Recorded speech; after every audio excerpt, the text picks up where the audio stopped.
Our workouts will be low volume and high intensity. For cardio, not much yet. Just 2 low intensity sessions per week for 30 minutes. This is why you got to hire a coach. For example, Coach Greg. Coach Greg, in today's video, how ripped can Jeff Nippard get his brother? He's got millions of dollars, the best training facility and perhaps in the world, a Doucette scam. He's got everything. How ripped can he get his brother? A lot. Problem is, he doesn't have my cookbook. The messages that I was getting was, Greg, you need to do this video. Today, I'm going to tell you exactly what went down, what they did right, what they did wrong, so that you at home can once and for all understand what exactly does it take to lose weight. Not only to lose it, but to keep it off for the rest of your life. The video is so exciting from start to finish. I can't explain it to you, but I'm going to try. Let's get it going right now. So we'll get all those measurements done on day 1 and then again on day 100 to see exactly how much we change in the next 100 days. A 100-day shredding experiment, about 14 weeks. With an aggressive type cut, you could expect to lose about 14% body fat. That would be on the greater end of what you could expect. But if he went easy and took his time, made it easy, without any suffering whatsoever, about 7% body fat. Now, he starts off on the Doucette scam at 30.5%. If he goes easy, barely tries, just puts in a minimal amount of effort, I would expect him to get down to about 23.5%. And of course, if he uses my supplements, GLP Max, to feel more full, or for example, my cookbook, delicious high protein recipes, lowering calories, and doing cardio, probably 16.5%. Now, I'm not saying that you can't lose more than that. Of course you can. You could lose, for example, 1.5% a week, which would be about 21%. And so he could get technically down to single-digit body fat in 100 days, but that would be a lot. I wouldn't recommend that you try to do that. You'd probably lose some muscle. And so if you really are a betting man, you would expect them to come somewhere between 16.5 and 23.5%. And so let us split the difference. Why am I on a brain fart here? 14 weeks, 14% or 7, half of that is 10.5, 19%. There. You saw my slow math. Guys, it's 5 in the morning. If I were to bet, I would say realistically, 19% should be his goal. You want this in real time. You saw how I did that, right? 1% body fat a week. This is a typical weight loss program. 0.5% is easy. This is not some magic math that I pulled out of my ass. And so let us see what are his goals. Again, his new goal is to get under 20%. So his target is 19% body fat. Notice the number 19. Where do you think they come up with that? Do you not think that they think like Coach Greg? Why would his goal be 19% specifically? Probably because it's halfway between losing 0.5% and 1% each and every week. Let's take some math. 156 times 0.75. 1.17 pounds a week times 3,500 calories. 4,000. He has to be in about a 4,000 calorie weekly deficit, or about 585 calories a day. It's not that hard. It's not that deep. It should be easy, but we shall see. For our diet, we're both eating the same calories and protein. 1,800 calories and 170 grams of protein per day. Those calories may sound low to some of you. It sounds low to all of us except for women and small children. So our maintenance calories are both around 2,200, meaning we'll be in about a 400 calorie deficit on most days. If you're on a 400 calorie deficit on most days, how's he going to get down to 19%? He needs to be at 585. And so do you not see how the math is not mathing? How is he going to get to 19% if he's only in a 400 calorie daily deficit? It's not possible. Not going to happen. Our workouts will be low volume and high intensity. For cardio, not much yet. Just 2 low intensity sessions per week for 30 minutes. This is why you got to hire a coach. For example, Coach Greg. It's kind of in the name. Do you know how many people who hire Coach Greg, who I will tell them, this is your cardio. 2 times 30-minute low-intensity zone 1 sessions a week. Walking on a treadmill. What am I seeing? The minimum is 150 minutes. When my clients say, I would like to do walking as cardio, I say, sure, but it counts as 50%. And what does that mean? It means 2 30-minute sessions of walking is equal to 2 15-minute sessions of cardio. And so my minimum to start with, 150. Minimum to start with. That's non-negotiable. You have to do that much cardio. You don't want to do it, we'll hire a different coach. That's it. That's it. Yeah. So all of a sudden, that changes the game. The minimum is 150 minutes. Zone 2, walking is zone 1. This isn't cardio. It's like walking to go take a shit or a piss. It isn't cardio. It is embarrassing that this is what we're telling the world to do. The beauty of this is it didn't work. I wanted to save the results to the end, but I cannot wait. You need to do cardio. Oh, but it isn't important to diet. It's more important than cardio. You can't out-train a bad diet. All these bullshit things that all these YouTubers keep ingraining into your ears is bullshit. Remember, growing up is realizing that Coach Greg was always right all along. If you want to get shredded, you want to make it easy, or at least easier, you got to do cardio. If you're not willing to do cardio, you got to starve.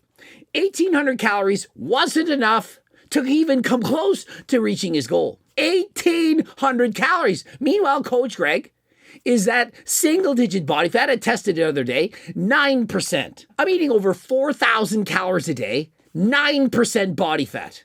How is that? Cardio. I'm racing bikes. Every single day, guys. This is the secret. And we're already noticing that with fewer total sets, we can put way more effort into the sets that actually matter. Come on. I also love how they've been promoting how Coach Greg has been saying to train all along. Harder sets to failure rather than just a lot of volume with 3 reps in reserve. How many times have we been saying this? Reps in reserve this, reps in reserve that, but now that it really matters, it's fewer sets with greater intensity. Kind of like, I don't know, did Mike Menser maybe mention this? Did Dorian Yates train like this? But no, what would they know? After week 1, I'm already down about 3 pounds, and I'm kind of surprised at how much my physique has changed already. If you're down 3 pounds in a week, you're not eating enough food. And so if I were coaching Jeff, I would say, you need to eat more. You're going to burn out. You're going to lose muscle. This is not good. More isn't better. Most people think the lower the number on that scale, the better. I think if the number on that scale isn't what I want it to be, then I made a mistake. If I'm coaching you and you're already losing 3 pounds in a week when the goal is to lose 3% body fat in 100 days, then it's my goof. I underfed you, and so we would need to refeed these calories, add calories to your diet, and ensure that you don't lose muscle. For 1 weekend? Yeah. I feel like I'm off to a good start. We're gonna be shredded, man. Yeah. I hope so. And so he said, hey, we're off to a good start. No, we're not. We lost too much weight. We're not eating enough. We're going to lose muscle. But no, what most people do and most coaches do is if the weight goes down a lot, hey, great week. Good job. If the scale doesn't go down much, something's wrong. It's just water weight. It can't be both things. If the weight in the scale is not dropping where you want it to be, you made a mistake. Whether it's your mistake or the coach's mistake, it's still a mistake. On previous cuts, I'd follow the classic bodybuilding approach of 4 to 5 meals a day, but some newer research shows that when calories are low, fewer, larger meals may actually be more satiating. And so when I'm coaching, I ask my clients, how many meals a day would you want? Depending on what they answer, that is the meal plan they're going to get. For me, I enjoy 3 meals plus 1 or 2 snacks. Optional, in case you're hungry. That way, it allows the person to decide for themselves, do I need this or do I not? If you're not hungry, why would I force you to eat? If you are hungry, well, absolutely you should be eating. And so just because a coach says it's 5 meals, 400 calories per meal, 40 grams of protein, exactly this many macros, this many carbs, this much protein, you don't need to follow that exactly. The body isn't made for that. Some days you're going to be hungrier than others. Some days you're going to move more. Some days you're going to move less. And so your calorie needs shift depending on your day. everything can change. For example, today when I'm waking up at 4 something in the morning, Mepsigram is off to work in Ontario doing her eye surgeries. Well, it's a longer day and I'm racing bikes at 8:30 p.m. It's a long day. Perhaps I need to eat more. And so with my coaching, I allow the athlete to make changes with my supervision. I didn't tell him to do this, but he said he wanted to try intermittent fasting. He wanted to go pretty aggressive with it too. Just a 5-hour eating window. Frankly, if somebody wants to do intermittent fasting, I let them. I would say, you can try that. But if you need an optional snack, if you're really hungry, then by all means. At the end of the day, it's calories in, calories out. More important than intermittent fasting or not is how much cardio is he doing, of which he's hardly doing any. Let that sink in. There's a lot of things in here that I wish I could eat. Craft dinner, I got crackers, I got a big bag of popcorn, and I'm not quite sure what I'm supposed to do with it. You're supposed to throw it in the garbage. The toilet, the garbage, you got to get it out of the house. I call those trigger foods. Foods that once you start eating, you can't stop, or you eat in secret when your coach or Jeff Nippard isn't looking. We decided to do a sneaky DEXA at the 1 month mark just to check in and see where we're at so far. So Jeff down 1.5% or so, and his brother down over 3%, and that is in only a month. And so well on their way to reaching their goals. At this rate, everything is going smoothly. Everything is under control. Jeff is almost at his target goal of 9%. Give him another month, he should be there. While his brother, hey, you couldn't ask for anything better. Your lean went up from 46.7 to 47.7. Yo, what's going on? You got body recomposition? How many people believe that? That he lost 6.6 pounds of fat and put on 2.2 pounds of muscle in that first month. Do I need to remind you that the DEXA scam in this previous experiment had him up 10 pounds of lean tissue in approximately a month? Does Jeff Nippard's brother have the best metabolism, the best genetics in the world? Maybe. It's possible, but is it also possible that the DEXA scam is wrong? Did he in fact lose all that fat and put on all that muscle, or did he in fact lose a little bit less fat and perhaps not put on any muscle? The DEXA scam is a guess. What I'm most happy with is the lean mass gain, because that tells me that you can still build lean muscle on a low volume training program as long as you're pushing it really, really hard. Or it tells me that the DEXA scam is wrong. I mean, it's one of the two. It tells you a lot if it's accurate, if it's an MRI machine, or perhaps Coach Greg's laser eyes. But if it's a DEXA scam or in-body scam, guessing wrong, it doesn't really tell you much. Mr. Mike has already confirmed that Coach Greg has been right all along. You've known this. You're aware of this, right? For 6 years, I've been preaching the DEXA scam is a guess, that it's not accurate, it's not the golden standard. And you have all said, Coach Greg, what does he know?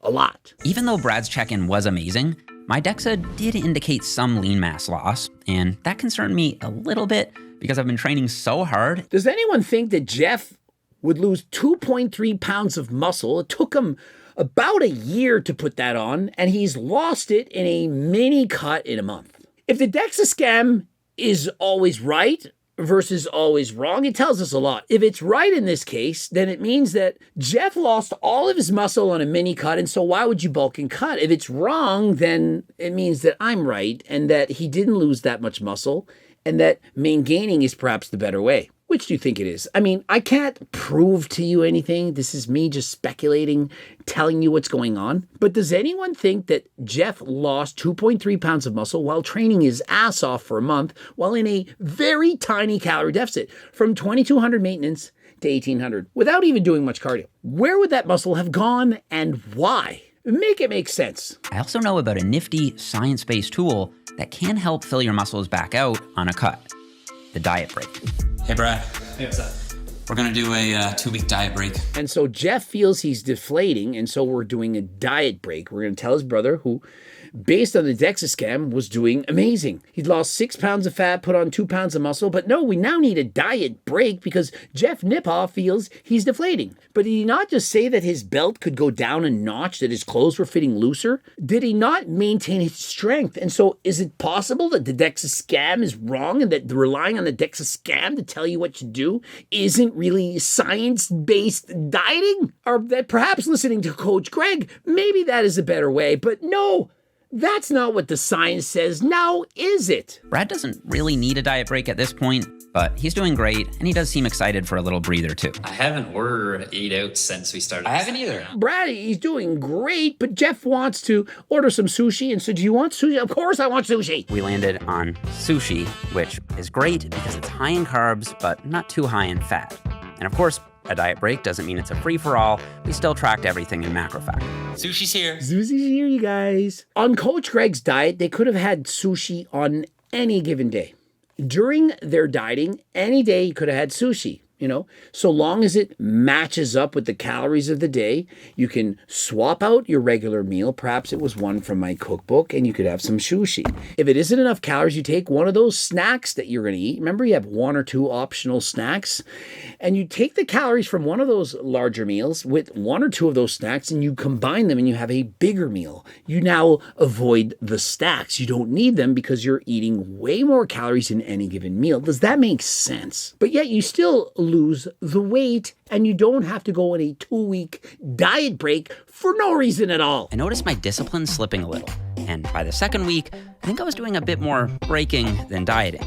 And because I was traveling, it turned into a 3-week diet break. 2-week diet break turned into 3-week, turned into eating donuts, ordering in, and essentially forgetting about the diet. This is not good. Just over halfway through our cut, Brad decided that since he's always flying to Toronto for updates and check-ins, he'd leave his job in the film industry in Vancouver and come work with me on the channel full-time as a director. And so Brad, kind of like Ethan, flies over to now be with Jeff for the full-time interactions. And so he's around him every single day, working together. This is amazing. And so if anything, the diet should get significantly easier, hang around with your brother and your coach. But does it? Let us see. Next time on Coach Greg. Maybe, just maybe, who knows? The DEXA scam's a scam and it's wrong and it doesn't actually know how to determine body fat, it's guessing? How will they know? How will they know? How will they know? They won't.